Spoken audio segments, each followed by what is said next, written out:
সামনে দাঁড়িয়েছি, জানাজার সামনে নিয়ে কথা বলা উচিত না। এই সমাজ, এই জামাত যেভাবে নষ্টর দিকে যাচ্ছে, এই তার ছেলেটা একটা উদাহরণ। ও আমার ভাগ্নের ঘরে নাতি। এখন থেকে 10-12 দিন আগে আমি বাড়িতে সন্ধ্যাবেলা চৌরাস্তা দিকে আসছি, শুনলাম ভাগ্নাটা ফাঁসি নিছে, গাছের মধ্যে ঝুলে গেছে। কি ঘটনা? এর বাবা। কি ঘটনা? কি হয়েছে? বলে সে তখন মাথা কাজ করে না। কেসিনিউ খেলে, মোবাইলের মধ্যে কেসিনিউ খেলে। আমরা সন্তানদেরকে যারা মোবাইল দেই তারা মনে রাখবেন, সর্বনাশা একটা জিনিস হাতে তুলে দিচ্ছি। সন্তান কি করতেছে তার কোনো খবর রাখি না। দৌড়িয়া চলে আসলাম, আইসা দিন বাচ্চে পাশের গাছটা থেকে। আজকে এই ছেলেটা যে গাছ থেকে পরে মারা গেছে, তার পাশের গাছে এই ঘটনা। তারপরে তার কাছে আমি যাওয়ার চেষ্টা করলাম, সে ভয় পাইতেছে আমার দিকে। মামার কাছে গেলে শেয়ার করা যাবে না। পরে আমি ওই দুয়ারে আরেকজনের কাছ থেকে বললাম, কি ঘটনা, কি বিষয়টা? সে ফাঁসিতে গেল কে? তার 2টা ফুটফুটে ছেলে, ঠিক আছে, তার মা ছোটকালে মারা গেছে, তার খালা তারে মানুষ করছে।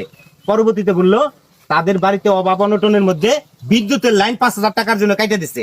এই টাকাটা আমার বুইনে বিভিন্ন বাড়িতে থেকে ধার করে এনে দিছে তার বিদ্যুতের বিল দেওয়ার জন্য। কথাটা সবাই একটু খেয়াল করে শুনেন। বিদ্যুতের বিল পরিশোধ করার জন্য 5,000 টাকা দিছে, লাইনটা যাতে লাগায়। এই টাকাটা সে অর্ধেক পথে যায় খেলে ফেলছে, অর্থাৎ তার মাথায় কাজ করে না।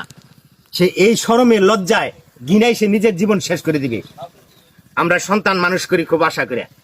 তার পাশের গাছ থেকে 8 দিন পরে এই ছেলেটা পড়ে যায় মারা গেল। এটা কি হৃদয় বিদারক ঘটনা না? এই সন্তান মাসুম বাচ্চা না?